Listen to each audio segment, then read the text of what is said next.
Hello and welcome to a new episode of the Fun Shoot Podcast. This episode we're going to do a little different. I'm going to start with a reader mail from Vicky Good. She wrote in, just binged on these today, these being the podcast. Great job. Thank you, Vicky. I remember shooting Vicky like 6 years ago. She is a fitness enthusiast model. She's also a photographer and a visual artist. That's why it's really good to hear from friends that I've met years and years ago. She continues, I love listening to the stories of the other people in the creative world. Same. That's why I have this podcast. It lets me know my thoughts and actions to be successful are not totally weird. Keep up the great work. I would love to hear an episode with a male guest.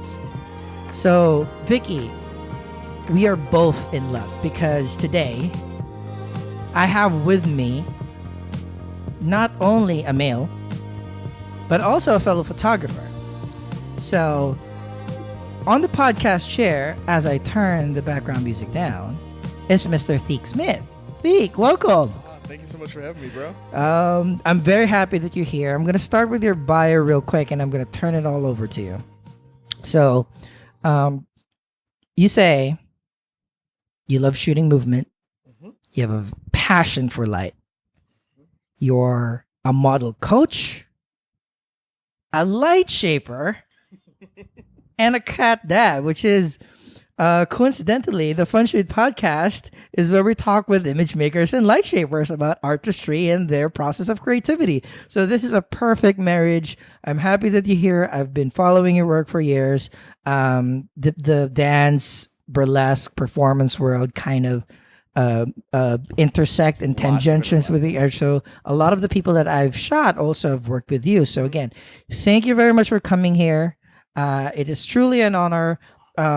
In your own words, tell the people who you are, what you do.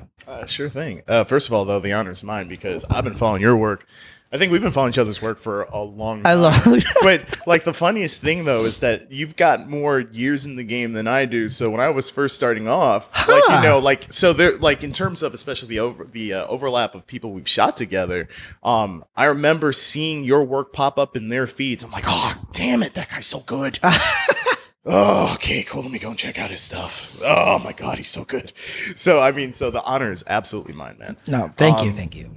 A little bit about myself, I guess. Brooklyn born and bred. I actually got into all this wackiness through like my second craft. My first one is actually in writing, which is why interesting. I really love the idea of playing around with how to tell stories, especially like in our medium, which is like in like one frame. How can we do that? My second passion / craft is actually in fight choreography. Nice. Which got me like in front of moving cameras, and I started off like in the stage combat world, which I first things first, actually, pardon me as I ramble, like it's more beer comes into me, the more the rambling. That's why we have a full 6-pack right here. Boom. But yeah, like, so when I was growing up, my dad kind of like sat me down in front of the VCR and the TV and was like, hey, have I shown you any Jackie Chan films? I was like, no. So my dad's like, well, welcome to Jackie Chan. So I grew up on a lot of that stuff. And then I saw the Barry Gordy's The Last Dragon. And I was like, oh my God, black people do Kung Fu too. I think I know what I want to do with my life. And then in high school, when everyone was taking like AP, like, biology, US studies, whatever, I did AP acting because it was offered. And I was like, well, what else am I going to do? I did Smart choice. Yeah. Oh, yeah. Ahead of your time. Way ahead of my time by like 30 minutes. And then there I put together, like for our final, I put together my first like group fight. So I kind of like got 6 of my classmates to like participate in this utterly ridiculous Hong Kong inspired stage combat fight. Went to City College, started off with getting a degree in mechanical engineering and ended up graduating instead with a degree in English creative writing because, you got to do what you love, but also let's not make too much money, apparently. Second year, found the theater department, found my first stage combat mentor, and I was just passionate about that. I absolutely loved it. And then by the time I graduated college, I was actually at a buddy's party, and he was like, hey, you're the fight guy. You're one of the fight guys in the department. I'm like, yeah, I guess I am. He's like, great. So there's a dude over here I think you should meet. His name is David Spaltro. He's putting together this film, like his first film, and it's a feature, and he needs a fight guy. I was like, okay. So me and David hit it off like almost immediately. He's like a really amazing dude. His first feature film is this wonderful indie called Around, and it came out back in, I want to say, 2008. Yeah, no, sorry, 2007, 2008. I was 6 years old. I'm going to drink more beer now. Oh, no. 2008. I think I was like already in college or something. Okay, good. Then I don't feel bad about it. I feel bad about my life. But yeah, so what happened is on that film, I put together this cute little fight. I call it a cute little fight because it was a cute little fight. And what happened is looking back at it, I was like, oh my God, this is obviously a fight put together by a stage dude who doesn't understand film whatsoever.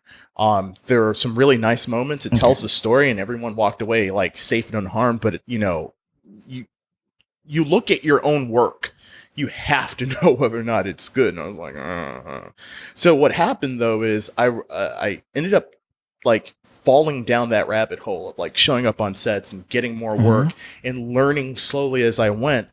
But I had this realization that I just didn't have an understanding of how the director of photography or the camera operator did their job. And I wanted to know, because I was realizing that my biggest sticking point was I was able to articulate the ideas I had in my head in a way that they understood. And they weren't able to then tell me what they needed from me in a way I understood whatsoever. So I was like, well, then why don't I just go there and buy a camera and start staging my own fights and starting to like study like what cinematographers are doing and finding out like what does a camera op do? What's first AC, what's second AC, all that sort of stuff. And so my first camera actually was a Canon T3i, which I got. I think we all had that first camera.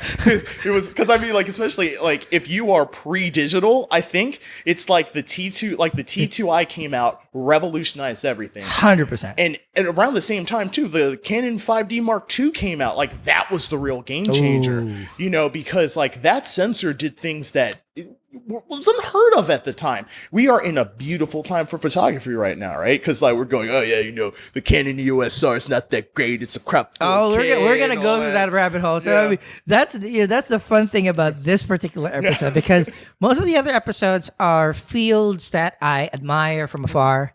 Acting, burlesque, modeling, things that I appreciate a little bit of their day-to-day creativity, but this is our domain. Right. Yes. We're talking about the mirrorless age, medium formats, full frames, crop sensors, prime lenses, zoom lenses, fixed zooms. Right? Why should we care about Pentax? Like, also, because it sounds great. No, but that's it's 2 minutes into the podcast, and my mind is already blown because I had no idea that you came from the fight choreography world, but now it makes 1000% sense. Oh yeah, because the reason, apart from the subjects that we've both shot together, a part of that overlap, the things that I've noticed with your work is it's movement. It is, which is your passion.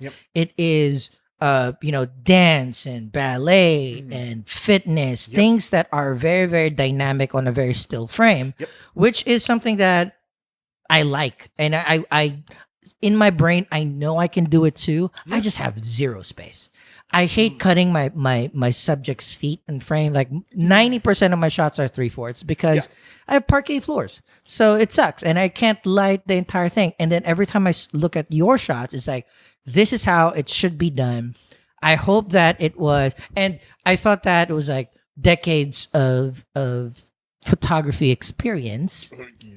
But the background in fight choreography accelerated your shooting expertise. And you're right, because when you started as a fight choreographer for stage, they call that blocking. Because eyes only come from one side or a couple of sides of a stage. You're on the fourth wall. And then when you go through film, now it's framing. That's why you need director of photographies and stuff like that. And now it kind of makes sense. Like everything is kind of like going together, and how you're so good at your job. Oh, thank you. I mean, I think this is something I try to, if any of the younger fight guys ever ask me, like, what's the fundamental difference between stage and film? Stage, it's a fixed point. Like your audience is fixed, and all the action has to then cater to that perspective. Versus film, you dictate what the perspective actually is, and you can do all sorts of funky things too. Because the really funny thing is that with theater, like, things have to feel dangerous enough, but they can't feel too dangerous, right? Because you want the characters to feel like the characters are in danger, but we are also aware that the actors are staying safe. An effect can look really, really good, maybe a little bit too good, and the audience might be put off depending. Versus film, it's like, no, we go kind of nuts because you have to. You have takes too. That's another thing too, right? You've got takes. You can repeat it. You can cheat things so much better too. But going back though to down this rabbit hole I found myself in, there came a point though where I was learning so much where eventually when I was like working on sets where the camera crew was super experienced doing everything else but action, some DP started turning to me going like, hey, so we want, actually one of my favorite stories is, because this was the moment of realization, like, oh, I think I know something. I was shooting, I was working on a short film where these two characters were having sex. And in the middle of it, she's on top of him, and she says to him, hit me. And he goes, what? And she goes, hit me, smack. Like, just smacks the shit out of him. So he, like, flips her over and smacks her back, and she's like, yes. And so, of course, you have to make sure that it's perfectly, utterly safe for all parties involved. And it was a super professional set. It was great. But we were staging it. And the DP turns to me and he says, hey, Theik, do you think we should shoot this on a 35 or on a 50? And like without missing a beat, I said, oh, the 50. Because the compression's going to go in there and really help us cheat the thing. He said, yeah, that seems like a good call. Put it on. It's like, yeah, this is great. I went, oh my God, yeah, I guess that is. Awesome. and it was in that moment where I started realizing like, okay, cool. So maybe I know a little bit more than I should. And then somewhere around that time, I started seeing more and more cinematographers work. And, there was that video, you've probably seen this. It was the cinematographer shootout, I think back in 2010 or something like that. But it was amazing because, again, so we're talking about around the era of the 5D Mark II still. And what they had were a bunch of cinematographers who were brought in for their expertise on a particular system. So you had a dude who had like the 7D. You had a dude who was like an iPhone 4. You had like multiple Sony cameras. You had the Arri Alexa. And it was like shooting the exact same scene. It's the most difficult. And it was like one of the most difficult things because it's a oneer, right? And it starts outside, super bright, with two people. One's a dark-skinned black dude, and one is like a lighter-skinned white woman. And then they're going from outside to inside. And they wanted to see how well the dynamic range of the cameras worked according to the systems. Very poorly. I already know. What? Very poorly, 1,000%. And the challenge was that you couldn't change the main lighting. You could like add a little bit of grip here, take a little bit of grip away there, but the overall scene had to stay the same. And I watched this and I was like, oh my God, like, how's this going to work? I remember that the Canon 7D worked surprisingly well.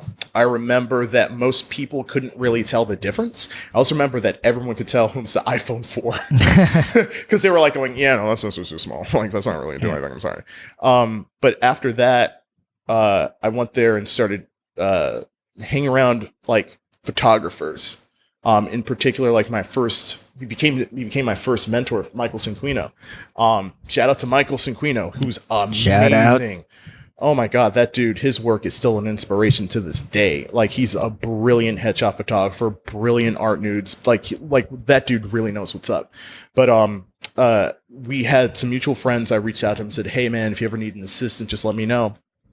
And so he said to me, like, he shot me this message desperately one afternoon. He was like going, hey man, so if that offer's still good, I really need an assistant for this day. Do you have any plans? And I did have plans. I said, I can cancel some of them. So I came out to his place out in Williamsburg, and that was my first time on a photography set. And that was like one model, one makeup artist. We did outdoor stuff, then we did some studio work. And it was, I don't know, it's like that moment, right? Like when you find yourself on your first set and you realize, holy shit, there's something about this that I really love. And there's something about this that I want to be a part of. And you feel home. That's it exactly. Because, you know, we were talking about like observing like actors, burlesque dancers, ballerinas, that sort of thing. You know, we're very much visitors in that space. Yeah. You know, and we know that. Like, and anyone who's a shooter who doesn't have that background and you're good at it, you know, you're just a visitor. Like, you haven't put in like the hours at the bar. The separation is the one that fuels you to learn more about a subject that we will never be ballerinas. Right. I can't even touch my damn toes. Man, not even like I can't even flex my feet. So I've tried. the idea of it's more of like you look at an art form, you know, apart from yourself, and you look at it and it's like that's a world that I get to experience but not participate in, and that's totally fine. Oh yeah. But sometimes on the converse of it, it can be a book, it can be a video game, it can be a TV show, but it can be a hobby like photography. And once you do it, it's like, yep, this is it. Yep. This is what I'm gonna try to do on my off time. Exactly. And I think that like so many of us, you know, my path down the road of like professional photography, we were talking about this before we started rolling. My path to being a professional photographer, I define being a professional photographer by this metric and this metric alone. How much money do you make versus doing this versus anything else? So these days, photography is like that's my primary job. It's my primary source of income. That's it. That's the only way I can call myself a professional photographer. Because if it was about like say technical merit, like if you're in the game, you should know how good you are, number one, but you should also know how much better everyone else can be. 100%. You know, like, I think we can both agree, like, there are people who are, like, living legends, like, right now, like Maro Testino, Sorrenti, Lindbergh. I'm gonna pretend I know these names. Yeah. Yeah. The people that I know, like Theik Smith, David Lawrence Berg, James Avery. You know. Yeah, no, I mean, but here's the thing, though, like, when we're looking at those who we consider to be great, right? We know that they're great because we have enough technical acumen as well as like great subjective taste to be like, oh, that person's so much better than me. How do they do that? What's their lighting like? How did they have access to these locations or whatever? How did they create this mood? How was this picture created? You know, and I think that first of all, everyone's doing that. Yep. You know, I'm sure even at that level, like you've got like Testino sitting there like going, how did Avedon do that shot? 100%. You know, but at the end of the day though, and I'll say this much too, I think that outside of anything else, like for any other like shooter out there who's like relatively young, when I say young, I mean just like how many years you've got doing this stuff. I think the most important thing to remember is to quote Ira Glass, your taste is what got you in the game. 100%. You know, like, and hold on to your taste, develop your taste, and know that your taste is awesome. And if you're super frustrated with your work, that's only because you've got good taste and you know your work is not living up to that. That's fine. That's good. That's normal. And frankly, most of the time, it's just not. It's just not because you know what your work could have been.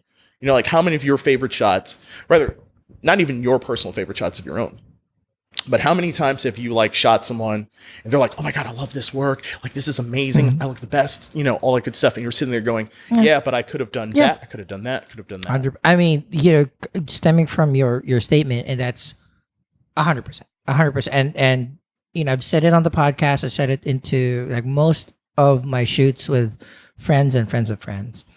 You know, after you shoot, they'll thank you, say great job, it's my favorite shot, yada yada yada. I appreciate it, and it makes me shoot a lot more. But in the back of my mind, I always tell people my superpower in photography is not my technical skill. I move fucking furniture around. I press a damn button. I barely change my settings every time. I'm also super lazy. Most of my shoots are one light, even if I have four. So I have all the shit, but I use one light because, I say like, oh, I want to do the purity of the shot. I want it to be like the subject rather than the stuff. But most of it is because I'm lazy. But in the end, it's all like my superpower is that I do have good taste. So anybody who has a camera, whatever camera it is, shoot enough shots. One of those shots will be great. Yeah. It doesn't matter if it's an iPhone 2, Mhm. or a Mamiya with an amazing phase 1 back or something like that. Shoot enough shots, you'll get an amazing picture out of it, amazing photograph out of it. But will you be able to pick it out of the thousands of shots that you shot? Right? That's the difference Uh-huh. between, a person with a camera, Mhm. a hobbyist, and a professional. And maybe on top of all those, or maybe in between all those three, is an artist. It's like, Yeah. sometimes, I've seen amazing iPhonographers out there. Oh God, yes. And sometimes I hate it because, like, I can't do that with my iPhone. Sometimes, bro, every time for me, Sucks. because I'm also like going, yeah, but the sensor's not that big, and then the sensor's gotten better. I'm like going, oh damn it, and then even with that said, there was this YouTube. No, there's several YouTube channels that do this, but I'm trying to remember which one in particular had like give a professional an amateur camera, and I remember like several photographers giving like piece of shit cameras. I mean, like literal toy cameras are like $20, or like an old iPhone, and then seeing what they do with that, you're going, oh God, yeah. It's but also it's like I hate it when people say, "I just have the eye." No, the eye. Maybe it's a gift from whatever God that you believe in. Maybe it's biological. Maybe it's luck. But in the end, all of this can be worked on. But the only way that you can work on it is, harking back to what you said, is looking at other people's work. Yep. I look at your work. Sometimes like I'm not gonna do. I don't have enough space. I don't. I don't know what to do with these ballerinas or dancers because I have had them. Yeah. And I haven't done them as athletic as most people have done, especially you. But I look at it as like, I just want to make sure I didn't copy anything. Because I hate when I see people. I have a couple of quote unquote signature stuff, even though my signature stuff have been stolen 1,000 times over. We're just copying each other's work. Oh, but yeah. But the idea is like, I just want to make sure it's not exact. Yeah, no, I mean, dude, the funky thing is like going back to taste and actually going back to like, say, my background as a writer, part of it is figuring out your dramatic through line. 100%. Because I mean, for me, like when I shoot dancers, my ultimate goal is to, like Martha Graham said it best. Dancers are athletes of God. Mhm. And I'm like going, okay, cool. Let's focus on both those things, like how godly they look and how athletic they are. Because like especially when we're talking about, I was actually talking to a headshot client of mine from earlier today. She's actually like fight family. She's a fight choreographer. She's a great stage combatant, and she also does pole dancing. And when you're looking, especially at something like, say, pole dancing or ballet, and I know that's like, some people are like, wait, what? It's like, no, but these are things that people look at and go, oh my God, that's like, seems so easy in a way. They make it easy. Yeah, they make it easy, except that I've yet to shoot with a working dancer who comes in and I don't have bruises to Photoshop out. Because they're doing all sorts of crazy shit, like dropping from heights to their knees and their shins, all just modeled over, or like rolling over, especially for modern dancers who got like very telltale bruises. You can almost tell like what kind of genre of dance they do. And then pole dancers, oh my God, dude, the friction burns. Everyone who's a pole dancer right now is probably just nodding their heads going, yep, those friction burns. And if you don't know what I'm talking about, let me put it to you this way. When you see somebody like holding up all their body weight on a pole, and it's usually like pinching like their thighs together. Now imagine that pole that they're holding up their entire body weight. You know how bad a friction burn can be just from like falling down or rubbing against something. Now imagine catching all of your weight as they're dropping from like 10 feet to 2. 100%. That is so incredibly difficult. It requires such toughness. It's insane. And I want to find a way to capture that without also breaking, I want to capture that as well as like acknowledging the fact that they make it look easy. you know, like, and it's a weird line to toe, and sometimes I succeed and sometimes I fail, but I really want to focus on that sheer athleticism and give it its fucking due. 100%. You know, I mean, and then I think that's the beauty of your artwork, because these are people in, you know, you can't shoot dynamic shots without having them move. And this is photography. This is not out of our brains, Right. channeling through our arms, drawing or painting him. Yeah. We're capturing, we're basically time travelers. We're capturing a slice of time, but you have to keep on having them do it over and over again, because we're not perfect. We can't do it in like 3 or 4 shots. It's gonna be like 32. I mean, so if we're talking about photography superpowers, that's actually mine. And I think that goes back to all the wacky stuff I did leading up to this. I've got good reflexes, and yeah, I'm super clumsy, so whatever. Right, but I've got good fingers. Yeah, exactly. And on top of that, I realized that when it comes to getting action shots and getting somebody at that moment, and mind you, like so going a little bit on the gear side of things, I'm shooting with alien bees. So my maximum shutter on like my Canon EOS R is 1/200th of a second. So I don't have like 1/10,000th of a second to freeze action, but I freeze action pretty fucking well. And the way I do that is, I realize that one of the biggest problems that shooters run into, like, and after speaking to tons of dancers, the biggest problem that they run into with working with shooters is exactly that. Like, you got to do it over and over and over and over again. The question becomes, well, why? And I think that part of the problem is that there isn't like a straight line of communication from the dancer to the shooter. Because like on our side of the thing, the problem is that we got to get our focus right. We got to make sure our composition's good, and we got to make sure that when they leap up or whatever, we capture that moment at the peak of the action. You know, but if you're not communicating directly with that dancer and she's just bopping up and down, up and down, up and down, how long? You said 32 frames, right? Yeah. For me, I get frustrated with myself. I can get it in 10. No, I mean that's. But the reason though why that works is because then, like, any dancer's worked with me knows I always say this. It's like, and I say this before we get started shooting. I'm usually like, okay, cool. So here's the deal. I'm going to say focused, framed up, 3, 2, 1, action, right? Or 3, 2, 1, go. And so when I'm saying focus, what I mean is I've got my focus framed up. Cool. Make sure that you can't see the edges of my frames. All right. Cool. Great. Awesome. 3, 2, 1, go. And then depending on your system, this is also where we could talk a little bit more about more gear shit. With the old like DSLRs, is not what you see is what you get, but because you're not dealing with the EVF, you can actually like see everything happening more in real time than in the EVF, which has been like a bit of a pain for me. And I love the EOS R. Like, shout out to Canon too. So I would love a sponsorship. That'd be great. Me too. Right. Oh, wait. Sponsor us. Yeah, quick sidebar. EVF is electronic viewfinder. Thank you. This episode will come out during our summer hiatus, where we will have a lot of really fun, cool, nerdy, gimmicky photography stuff. So this is a good precursor for that. EVF, electronic viewfinder. Word. The great thing about EVF is, if you're shooting outdoors, or you're shooting with constant lighting, what you see is what you get. And that's not what you get when you're like shooting a traditional DSLR. But like I said, a part of me almost wishes that I could like turn off the EVF and look through a mirror, because then it's just easier for me to get the action. But you make it work, and it's a matter of you have to figure out for yourself what your timing is.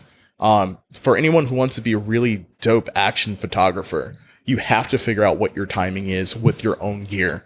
Because if you don't, you're going to struggle. You're going to like wipe the talent out. My biggest concern is, the people who I'm shooting are professional dancers. They're ones who are like in shows, or they're in training, or they're coming from their day jobs, which is usually fitness. And the last thing I want to do is have them like, burn out to get some shots. I say to them, like, if you do your job, I'll do mine. Once you're able to get that for me, I'll be able to get it for you. And we get it done. And I think it's in every photographic genre. It doesn't matter if it's highly dynamic or extremely static, like a landscape photo. It's all about anticipation. Word. you mentioned about peaks. I don't know the peak of a jump. I don't know the peak of a split or a pas de bourrée or a pirouette. I don't know those peaks. Dude, don't even shoot pirouettes. Like, don't bother. Yeah, but I have a different kind of peak. But that's the thing, if you're a hobbyist photographer, or if you're a knitter, if you are a cook, if you are a coder, you need to anticipate where your peak is and where your subject's peak is. If you're burning out, if you're slowing down, if you're getting hazy and you're not being concentrated enough, maybe it's a good time to maybe it's your personality stop, reset, or maybe your personality like, no, this is the time. It's like, all right, we're coming there, we're gonna be there. So really find your groove in terms of making sure that both in work and in play, especially in play. I like the word climax. Always have everything go in climax. Because if you don't get to the climax, what did you fucking do your shit for? Right? But actually, can I say something really fast about you? Like, so talking about photography superpowers, there's something that Sarah said when she was on the first episode. Hey, yeah, shout out to Sarah. It was like, what did she say specifically? Because I remember, like, my girlfriend can go there and also back me up on this and like my reaction to that. When she said that, because the picture that you picked was one of my headshots, and Sarah said, yeah, when you go into Theik and you get headshots from him, you look like what you look like when you come off the street, and when you go to you look like your best self. Like, you look like this idealized version of yourself. And I went, oh. So this is one of those things where, I hate to brag about my photographic skills because I don't even consider myself like a real photographer. I don't even consider myself a real artist, not because of the output. It's more of the time spent dedicated to the art form. I admire and I respect the people that go through the work, because I don't like I hate it when people are just like born great. Like, just like you wake up, it's like, I'm dope. No, fuck that shit. I've been working hard my entire life. Word. I've worked hard for every single thing that I've ever done, and photography has always been the one thing that I go to, and I don't fucking care. I do my best, not because I worked hard to do my best. I do my best because I have fun. Yeah. I love seeing naked people. I love seeing naked people happy. And the only reason why that flywheel has been going is I go back to my superpower. I do have good taste. And I do love portraits, and I do love the face. I do love a certain static emotion of whatever my subjects do. Right on. And, doesn't matter if it's like a professional, extremely seasoned, extremely gorgeous model like a Sarah Hartshorn. Right. Or, one of the photos that I have hung on my wall is my fucking office mate. I saw her in the elevator and said, hey, I like your hair. And when I had long hair, she said, I like yours. I was like, let me shoot your hair.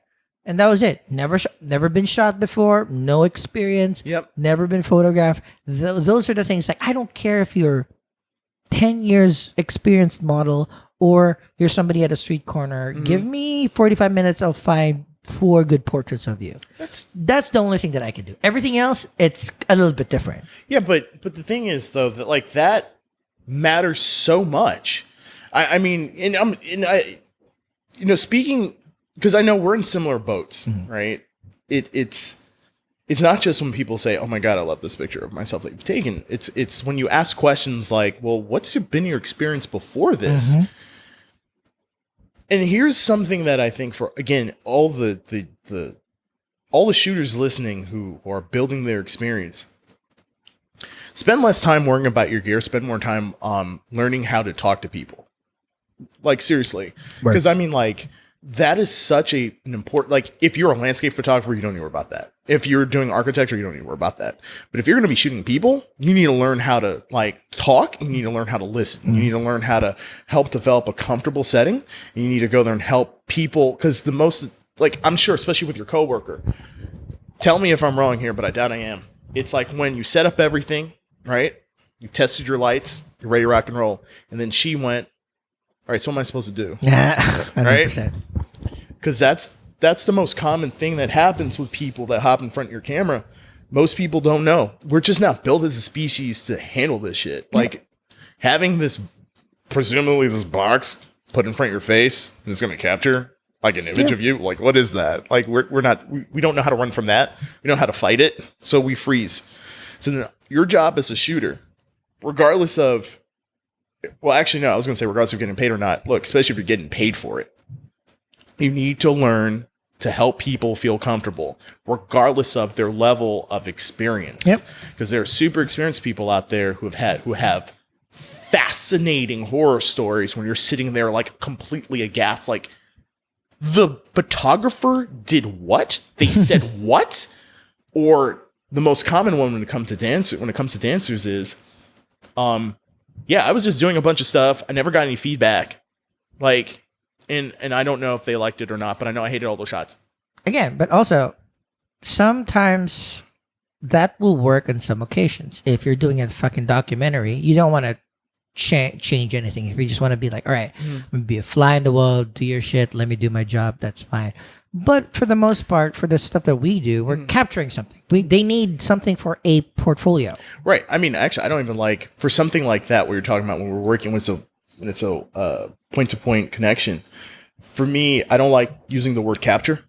I prefer the word create. Create. Yeah. Because I mean, in terms of definitions, but like that's the difference between being a dude with a camera versus like being a photographer. 100%. Photographers create shots.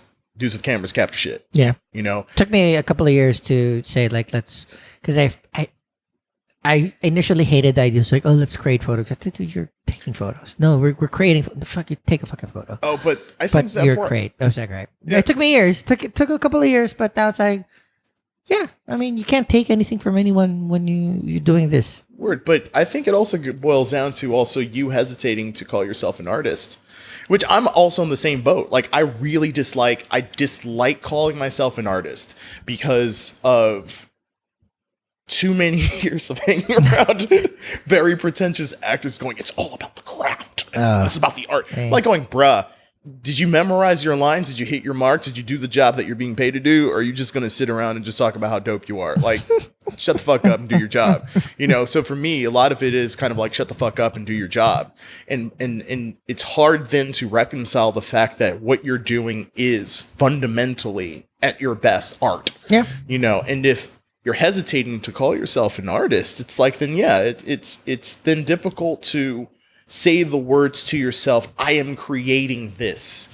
And you are, I mean, like, dude, I'm thinking about, like, in particular, so many shots I love, but I like one of the people who you've shot with consistently over the years who I love the work that you do is actually Tiger Bay. Oh my God. Dude. The stuff you've done with Tiger Bay over the years, like, I became a fan of hers through you. Like, real talk. Every single one of my friends, my two closest friends, are from the burlesque world. Shout out Lucy Buttons and Satine Salumer / Allegra Spread. So, and everybody knows that for a decade now, Tiger Bay has been my number one fucking crush on the burlesque scene. She has probably been, if not the most the most times that I've shot. It's either her, but now Puss in Boots has been in the apartment a lot, so I've shot her a lot. But the thing with Tiger Bay, though, that she's just like walking art. So just make sure to get out of the way. That most of the time it's like I just get out of the way. Word. But also she's just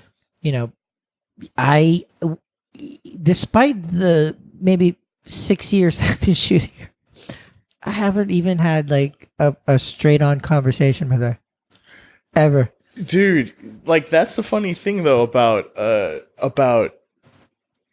rapport you build with people, especially like considering like as a photographer, because I know there's several dancer buddies of mine where it's like we've never hung out outside of them coming to my place and us shooting, and it's like doing all sorts of wild and crazy wacky shit, and it's amazing and you love it, and then you know what happens after you're done? Hey, it was so great seeing you. Dope. Cool. You get the shots. Cool. I can't wait. Bye. All right, bye. Yep. And more and more, especially in this day and age, though, the professionalism is, we're in an age where you screw up once, you're kind of screwed. Oh yeah. One bad Facebook post and you're done. Not only just, professionally as a photographer, but as a person. Yeah. And it sucks because it's usually the noisy people that does it. Like, I've had bad experiences with a couple of people, like on a person-to-person level. But this is just one out of like 1,000 people that I know. Right. But we're at the stage now that it's paralysis through analysis. Like, I don't want to say or do something that will make something weird. But conversely, if you feel that you're being weird, they will feel that you're weird, so they will be more weird. So I've gone to the point where, the first couple of years when I moved to New York and I started shooting people, I was very respectful. I was very communicative. They sucked. They kind of hated me. They thought I was more of a creep because I was, hey, I'm going to touch you now so I can move you towards the light. And they was like, dude, you're so fucking weird. So ever since I started becoming slightly of an asshole, but it's more of like straightforwardness, like, hey, your boobs are big. Or I'm going to move your boobs like to the left or to the right. The idea of being a little bit more straightforward cuts away through the clutter of what people might think what you are doing or what you're trying to attempt. So there are other times where clear communication gets you to the product more, because in the end, it's all about the product. It's all about the art. It's all about the photos in the end. The experience makes it a lot easier to get there. Right. So some people, they don't want to talk. You stand in front of the camera, you count. My thing is I count 8 to 1, take a little quick break. I look at the shots. They get like a number in their head so that they can, all right, I can just, every 8 poses, I can compose and then shoot again. So that's kind of like my rhythm. Right. Well, now we're talking more about the like game, and I think that when we're talking about game, I think that the most effective thing a shooter can do is to learn how to be as much themselves as possible, as well within wanting to learn how to best deal with the person in front of them. Yep. And I mean, in terms of what you're talking about like one bad post can go there and like wreck you. Oh, for sure. I mean, but the thing is that I've seen people get wrecked for good reasons. Because there's some fucking assholes out there. And I mean, and then there's just some straight up fucking predators. It's like, Jesus Christ. Oh. So, I mean, people need to know this person's a fucking potential danger or share those stories for sure. But I mean, in terms of having like outside the realm of that to what you're talking about having poor interpersonal reactions with someone where it's like, no one's going to say that you're like, you try to do anything, but more along the lines that said, oh yeah, that dude's a fucking creep. I mean, like, look, and this keeps me up sometimes, about the game, about trying to learn how to deal with as many different personality types as possible, because there's some people like, hell, I was working this event last Friday, and it's like one of my oldest corporate clients, and I love those guys. Love working with them. Great parties. Such great parties. Great venues. They're a bunch of relatively young people, and we're having a grand old time. And most people at the party love me. But I had this one interaction with this young woman where I was trying to come up with this really dope portrait of her, like on the fly with no extra lighting. So what am I doing with my life? And she did not like it. It was very clear, very fast, that she did not like that shot. And I'm very accustomed to being in my space where they come to me because they like what I do.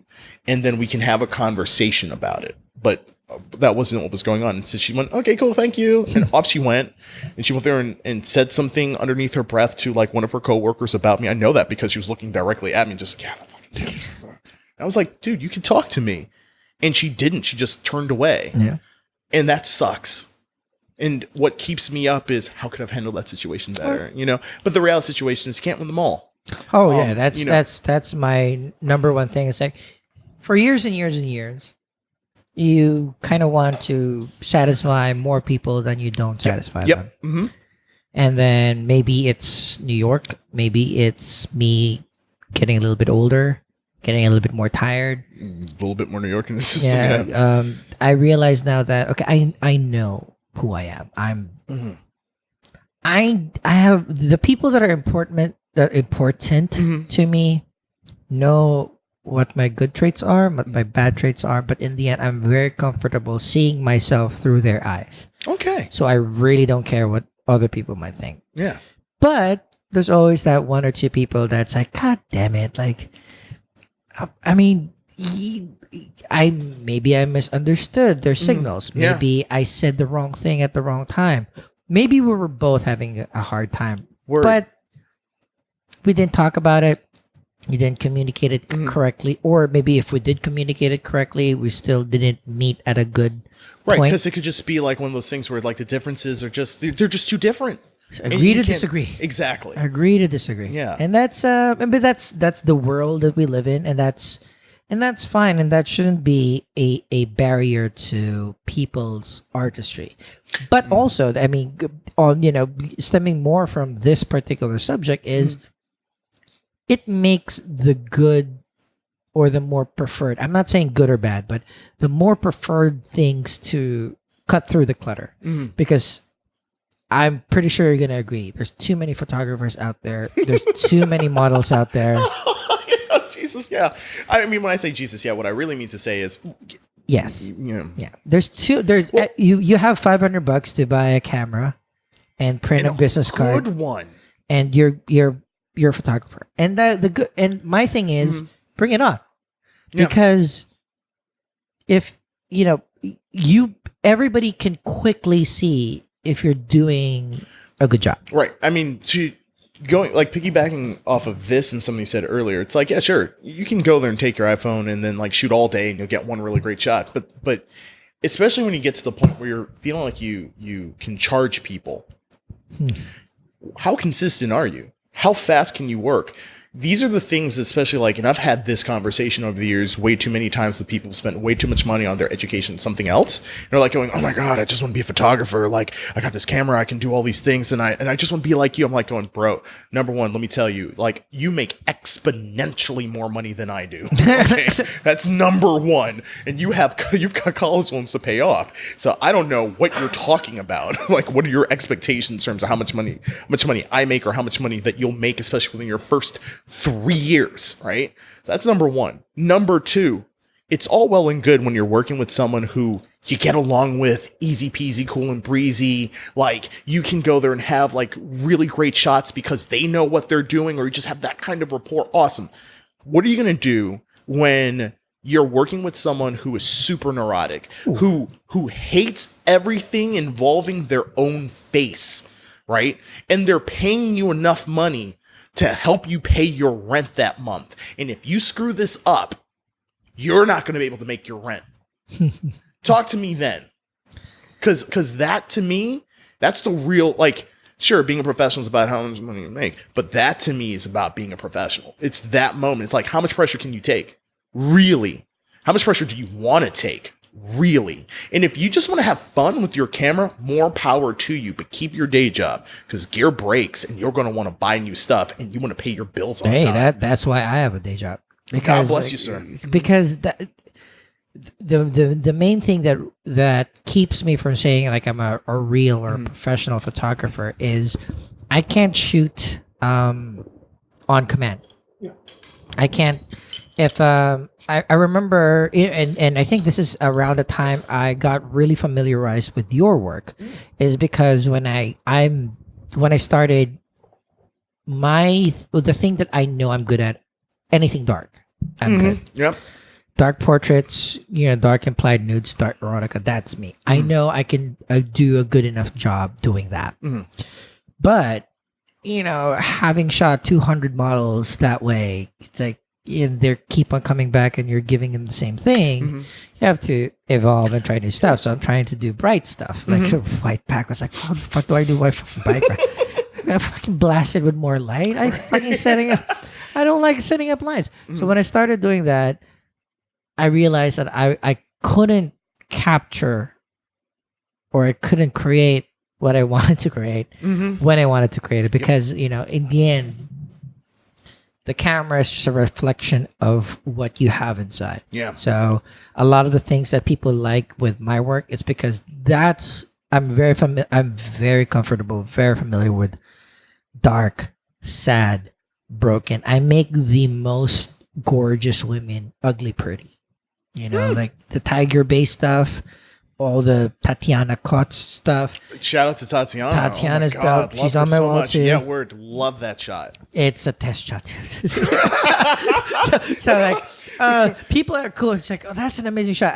For the people who are on YouTube, I'm gonna post it here too. But yeah, it's like my thing has always been stand in front of the camera, look at it, don't do anything, just look at it, right? And that's it. And I'm good with that. And when people started saying like, yeah, I want like a real bright headshot, like an actor's headshot.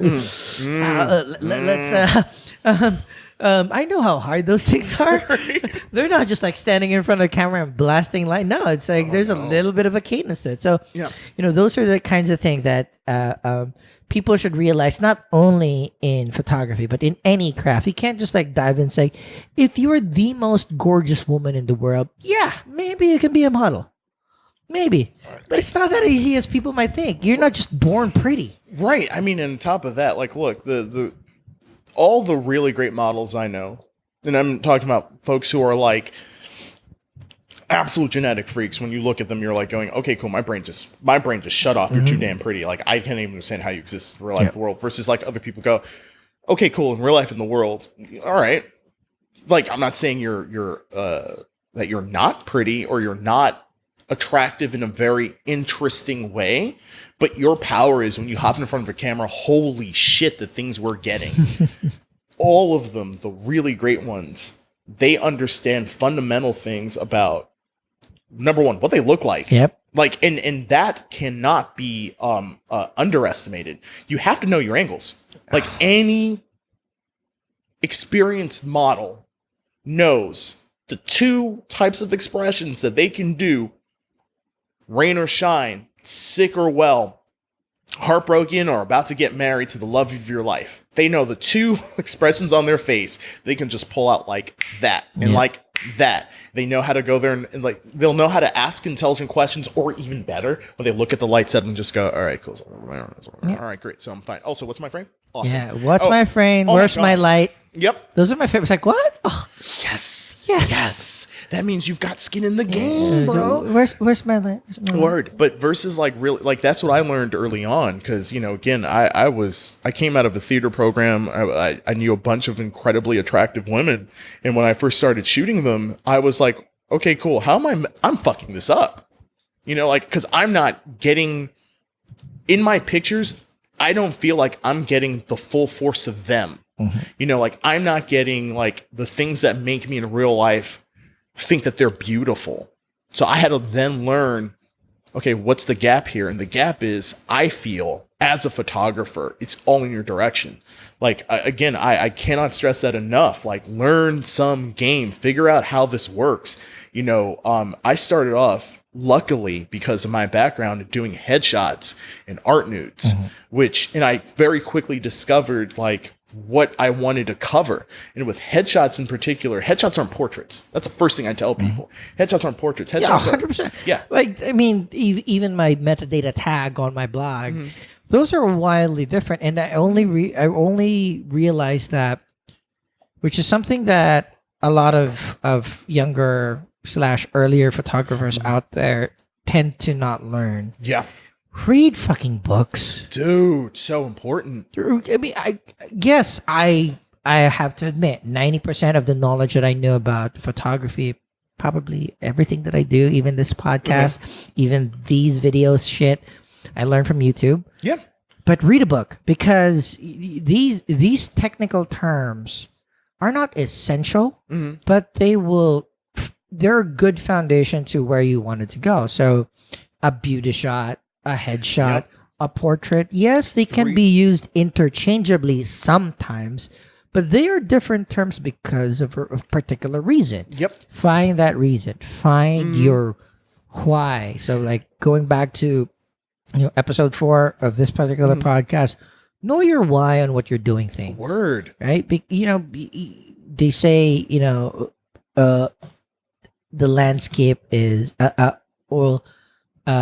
portraits are the landscape photography of emotion. Right? So it's like, it's not a stereotype or it's not a cliche because of nothing. It makes sense. Right. A headshot has a purpose. Yep. If you're comparing it to something deeply artistic, it might not jive, but you are sending a casting director. Yep. You're sending an agency. Yep. The thing that they need to get. Yep. So that you can get hired. Yeah, word. I mean, and that's the thing too. Like, I think that it's super important, not just for the photographer to understand that, but if you have to also educate your client on that as well. Oh yeah, 100%. Because 100%. I find that it's the younger actors in particular who fuck up what a headshot's supposed to be. Best example of what a headshot is, or what it should be, is there's a buddy of mine who's a touring actor right now. His career is going off. God bless him, man. He's like just touring all over the world and he's doing all sorts of dope shit. But for a while, he hopped into the headshot game too. So he was like taking headshots, and part of him was like, another person getting the headshot game, blah. But he really cared and he really wanted to go there and produce some dope shit. So I was like, all right, man, that's awesome. I'm happy for you. So we had like our last conversation, I think, was a couple years back. We met up at our local bar. Shout out to Westburyan. And we were talking about headshots, and we're talking specifically about, how frustrating it is to deal with all the other people that really don't matter in the headshot. And he said this, and I kept it in my head because it was perfectly said. He said, look, I hate what I look like in my headshot. I really do. I hate everything about it. Gets me all the work I need. Yeah. And I'm like going, and that's what really should matter.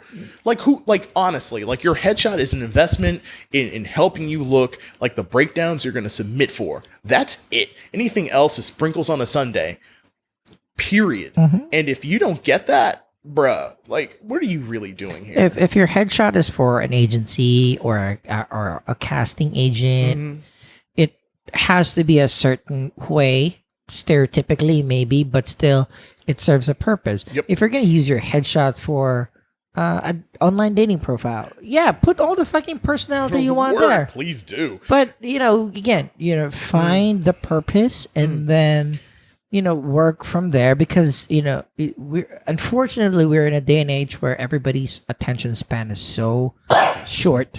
Everybody is torn in all different directions for all sorts of different things. So if you are trying to hit one particular goal, find the most efficient route towards that goal and do that. Word. Sometimes maybe there's art in it, sometimes there's not. But there's also other times where if you just want to do 100% art, if you want to do just 100% emotion, if you want to show your range, there might be other opportunities and avenues for you to do that.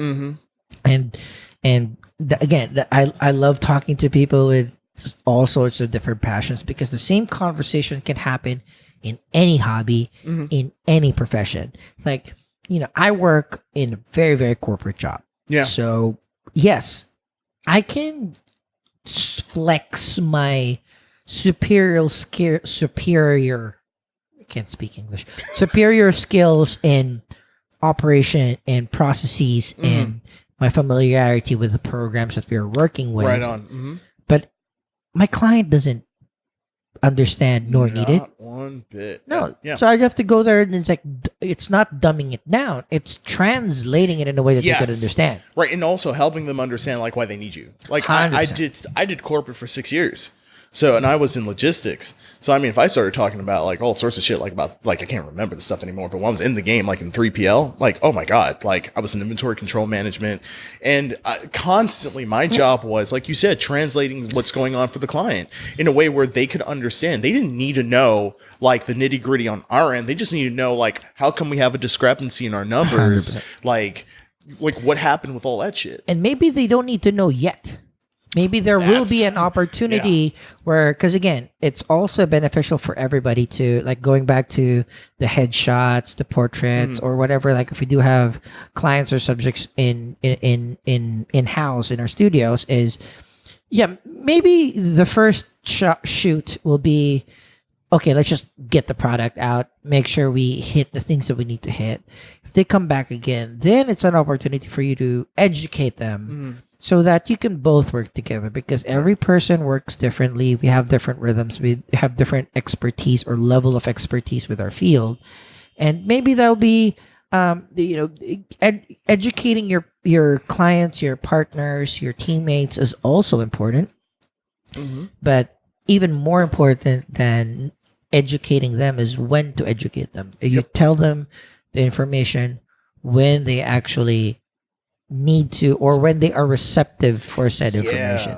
So because if you just like dictate to them, it's like, no, you're wrong, you suck, that's not your angle, homie. Word. Or even if it's information you think that they'll need to have sooner rather than later, to your point, if they're not receptive to it, they're just going to be like, I didn't ask you. Yeah. And it's like, I'm trying to help. Yeah. Don't care. Yeah. And but that's just people, man. Like I think too, like when we're talking about getting older in particular, especially like in a field like photography, I love like seeing older dudes work. Or rather, like just people who are like just older than me, who've been in the game for longer, because when they're doing it right, you start learning how to pick up on all these little subtle cues and how they deal with different types of people. And especially if you have any aspirations for becoming like a commercial photographer, like and working on larger sets and shit like that, it, as a primary shooter, it's such a juggling act. And the most important thing I think to learn as a primary shooter is, okay, cool. So you've got a certain amount of technical acumen and a certain portfolio that got you there, right? But then what really gets you there? It's networking. Yep. Okay, cool. Great. So you've networked. Like any job. Just like, all right, exactly. Like any any job. Oh job. my God. Like all the great jobs I've had have all been through like networking, through people recommending me because they like me, not even because of because of my portfolio. My portfolio didn't hurt, but I got certain jobs because people said, I heard about you. This is what I hear that you bring to the table. Let me talk with you for 5 minutes. How's that work? 100%. Dope. It's sorry to interrupt, but the idea is not a lot of people get their break in any profession. Oh, word. The key is when you do get the break, don't fuck it up. So the only way that you don't fuck it up is be prepared for that moment when your break comes. So it may be your portfolio, it may be your elevator pitch, it may be the cigarette that you share outside. It may be your description or your bio of yourself, your resume. So keep on continuing on building your repertoire, making sure that your foundation is great. Don't expect the break to happen, but be ready at any time when you get it. Yeah, like one of my favorite quotes about that actually comes from like this old Daredevil comic book when Kevin Smith was writing it, and it was the Kingpin talking about his rise to power. And the Kingpin said that he discovered what luck really is, and luck is just simply opportunity meeting preparedness. Yep. Preparation meeting opportunity, and that's absolutely it. Because because goodness knows, I'm sure you've experienced this too. Like you've had opportunities pop up, you're like going, I can't. Yep. I'm sorry. Then you've also had other instances where like, you could have taken the opportunity, but you just weren't prepared. Like you didn't have the right skill set.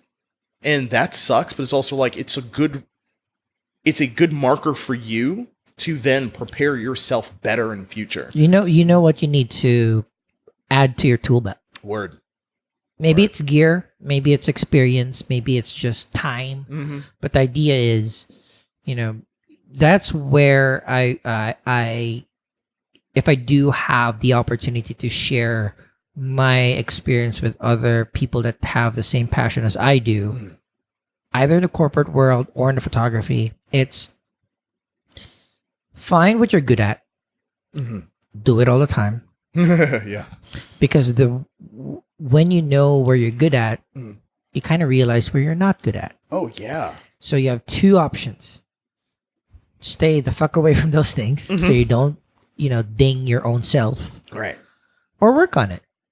It's all up to you. Nobody has a gun to your head when you're doing stuff, even if you're in the corporate world. It's like, yeah, it's like, if I don't do this, I'm not gonna pay my rent. Yeah, but nobody has a gun to your head. Well, yeah, I mean, on top of that, I think that there are instances where one certainly is better than the other. It's like, I'm reminded of a conversation I had years ago with a buddy of mine. We were talking about martial arts, and he was saying, and I think there's a lot of merit to this. He's like, you've got to work on your weakest techniques until they become your strongest techniques. Absolutely valid for a whole bunch of things. Yeah. But there's something I also say to dancers, which is like when they've come to me, I'm like going, I care only about your strengths. I don't give a shit about your weaknesses. I really don't care if your hip turnout sucks. I don't care if like your back flexibility isn't all there. I want to know what you're great at. I want to know if you just now went through a 12-hour audition and it's between you and someone else with an identical fucking resume, what are you going to pull out to get that job? That's all I care about. Like, I'm talking about repeatability. I'm talking about things that are your strongest. Because when you're focusing on your weakest points to the detriment of your own mental health, that's when we run into major problems.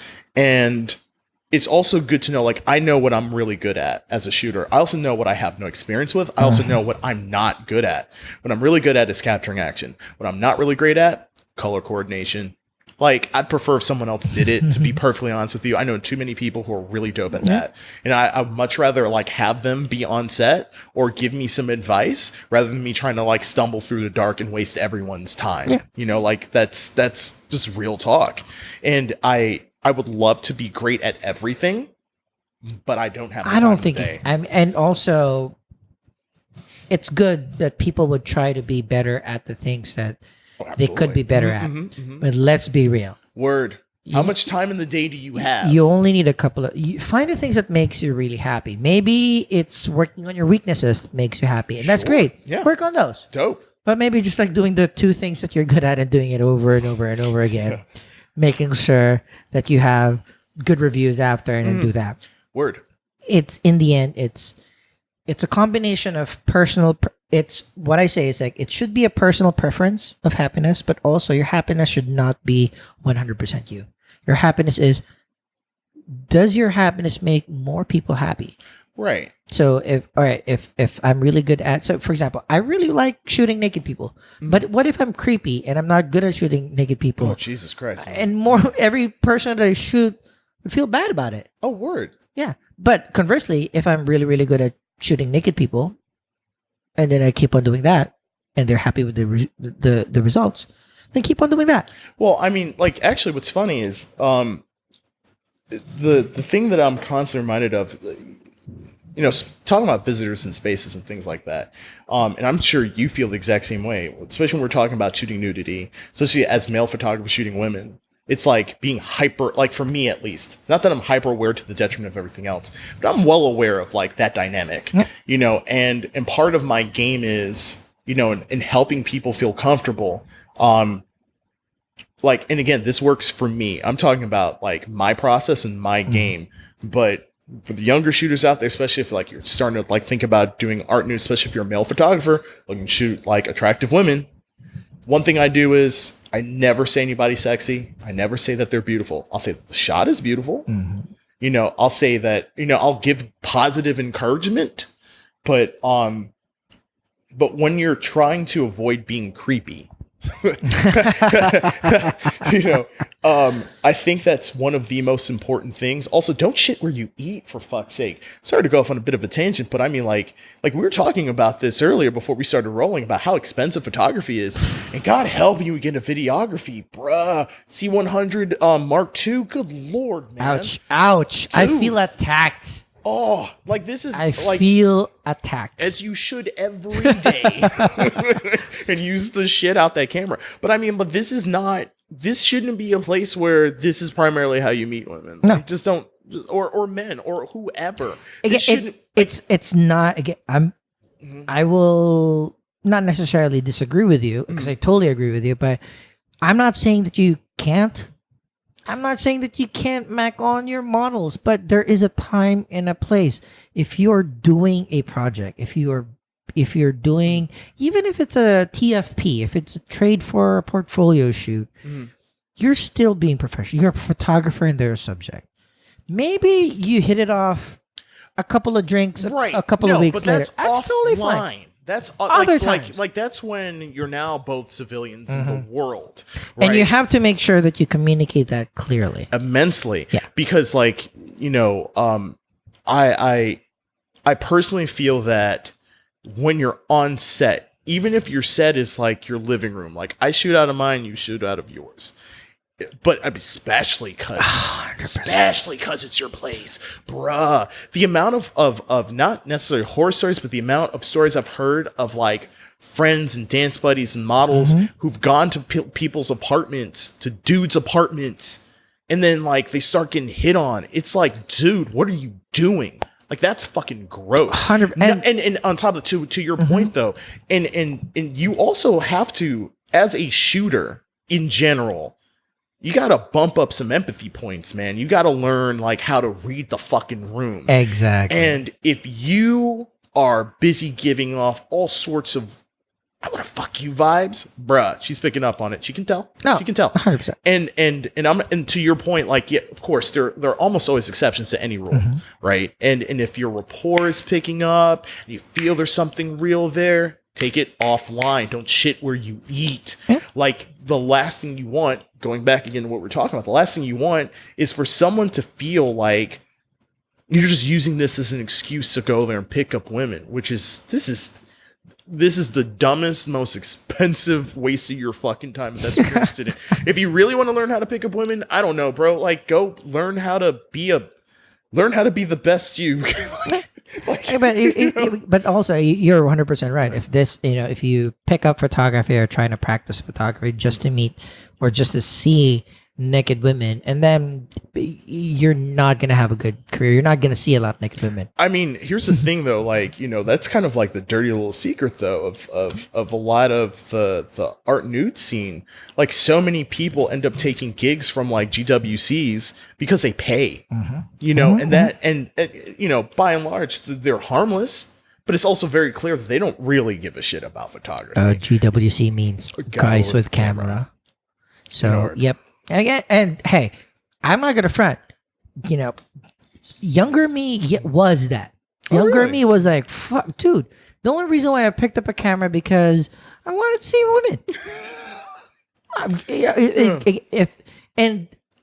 women. Decades after though, now I realize that I wanted to meet women, but I'm not. They see me. I'm 5 foot nothing. I'm 100 and nothing pounds. God bless. So one of the reasons why, and a lot of my subjects has mentioned this to me, and I've been echoing this all the time too, is the reason why maybe like 85% of burlesque scene has gone through this apartment or my storage room, which was way scarier. Oh, Jesus Lord. It was a fucking storage room. Yeah. Oh, we'll get that on the next episode. But, I used to shoot out of a fucking storeroom in fucking Sunset Park in Brooklyn. But the only reason why people are comfortable going here, because, when I'm shooting, 99% of the time, I don't see women. I see lines and shapes. Okay. Partly because, one, most people that I shoot are bigger than me, and they know that they can take me. 100%. Oh, jeez, man. They can literally, like, if I said something wrong, they'll literally break me in half. So that's good because it makes them comfortable, and that's what you want any subject to do. Make them comfortable. And I'm also 100% honest whenever I do things. Rock and roll. I tell them, a lot of people like my shoots because 45 minutes we're done. That's 3 layouts. That's brilliant. Out. Yeah. I have my cadence. We're gonna plan out. We're gonna lay out all your wardrobe on the bed. Outfit 1, outfit 2, outfit 3. Outfit 1 will be white. Outfit 2 will be gray. Outfit 3 will be black. We'll do a little bit of dark portraits. We'll do a little bit of dark nudes, and that's it. Dope. You're out. One, my reasoning is I don't want to encourage bad habits. If you're doing the same thing over and over again, you're just gonna keep on making mistakes, and worse, they might think it's right. So I was like, no, we're gonna do. equally all angles so that you can review. I Right. give all of my raw shots. So which is something that a lot of I know a lot of photographers still do this. Yeah. All my raw shots. One thing is you see that, if I am one of those creepy photographers that will shoot your crotch 100% of the time and then keep it for myself. Yeah. Oh, Jesus. No. You Word. see 100% of my raw shots. Right, because we 8903, 8904, 8905, so you're never, yeah. There's no deletion. Right. You get it all, and we both pick. I have a couple of picks. You have a couple of picks. We compare. Awesome. So that's my rhythm.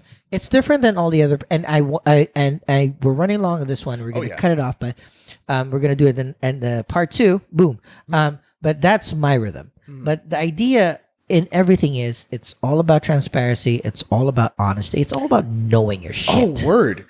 I mean, like, before we cut, I'm sure, this is one thing that was my advantage when I first started. I was in a committed relationship with, like, the love of my life. Oh, my God, I said it out loud. There you go, Taryn. Now you know you're the love of my life. Hey, shout out, Taryn. Right? And what happened is I therefore, and I didn't have any ulterior motives. To your point, there's something incredibly beautiful about naked bodies, about especially like a beautiful woman and whatever beauty means to you. 100%. Because oh my God, we've shot so many different types of women, and I can speak for myself at least, and you let me know if you agree. Photography has helped me, one, more fully appreciate what everyone has. Like, you have to. You have to. Otherwise, you're not going to be able to just shoot so many different types of people in a way that's flattering to them. But yeah, like, there is that very male fascination of the female form, for sure. But I also knew I wasn't looking to fuck anybody. No. like straight up. I wasn't looking to fuck anybody. I wasn't looking to go there and do anything. But my temperament, though, like, I do not, like, I like sleeping well at night. I'm the antithesis of a fucking psychopath. You know what I mean? Like, I'm always constantly going, did I do the right thing? Am I doing the right thing? All that sort of shit. But beyond that, though, because, and also this helps too for all the male photographers out there who are also wondering, how can I put women at ease? Mention your girlfriend immediately. Like, of course, that's never stopped someone from cheating on their girlfriend. 100%. But on the other hand, though, like, that helps so much, because then that woman can go, all right, this motherfucker ain't trying to fuck me. Maybe he will try, but at least I know about the girlfriend. We'll see what the rest of his behavior adds up to. And that's another thing, too. Behavior is additive. Yeah. So I mentioned my girlfriend as soon as possible, and I'm doing it casually. And chances are, I'm sure you've had this fucking question, because as men, we get this question all the time from other men. Hey, you ever smash these chicks? You ever smash these models? All the time. And I mean, I'd be like fucking honest. Like, no, not one. We end up talking about our significant others half the time. Like, oh my God, so what does your If we boyfriend talk at do? all, I don't talk. Oh, dude, I talk so much. I'm like, but that's my game. My game is to talk a lot. I also do my best to listen. Don't get me wrong, but my game is like, I'm a really open and gregarious guy when I'm on set. I want to go there and learn more about you. I'm trying to learn who you are as a person. And then I want to learn, like, what you want most out this session. So as I'm doing all of that, I'm trying to, like, let them know, like, no, seriously, like, you don't have to worry about that. And it also doesn't hurt that my girlfriend lives with me. No. So like, quite a bit of the time, she's back there with my cat. So then they're just like going, all right, so this motherfucker ain't doing anything. And my rule of thumb is I don't like touching subjects. Like, I just don't. Like, I personally have an aversion to being touched. Like, outside of like a hug, like, what's up, bro? You like all that sort of stuff. And then after that, the distance we're like that we have between us right now, this is my comfortable distance. Yeah. So like, when I'm shooting with someone, I give them like another 3 or 4 feet. And then when afterwards, when we're like talking, because sometimes you end up having a really great time with someone, and then sometimes you're just hanging out for a couple hours. This is the distance, and we're just talking about life and shit like that. If you don't know how to do that, learn how to do it. Like, real talk. And if that's not your temperament, like, if that's something you're not comfortable with because of social anxiety or whatever the fuck, at least learn what makes people think that you're kind of creepy, and stop doing that as best as you can. Simple, right? I mean, super simple, not easy because like especially for people who, because I've seen this play out. People who have really good intentions, but they're just awkward as piss. Again, not to knock the people that have communication problems, because we all need help in a lot of things. But again, doesn't matter. Just even if you're the best guy in the world, or if you're the worst guy in the world, be better. Oh, absolutely. Just be better. Just be small steps. Small steps. Hey, 90% of the people that I've worked with, I hope and I think, still loves to work with me because of experience, because of whatever. And just fond memeries too, of, 100%. Of the set that you've created. Yeah. And it's not just the shots, because, and I'll leave on this one. It's not just the shots that you've created. It's the feeling that they have when they look at them, because those are two different things. Yeah. One of the hardest lessons I had to learn as a businessman, because, being a professional photographer means you're being a businessman. Oh God. Ugh, I feel so adult, so stupid. Excuse me, beer. It's a matter of people will love the shots up until a certain point, and the experience before and after can then flavor how they feel about them. Exactly, and that's perfectly said. It's one, right? No matter what, good, you're bad, you're an asshole, you're an angel. Get the fucking product out. Word. That will either enhance the good experience or temper the bad experience. Yep. But number 2, very close, maybe 1A. Not number 2, 1A. Make it a good experience. Word. Some people are freaks. Maybe they want to smash. Go. Make it a great experience.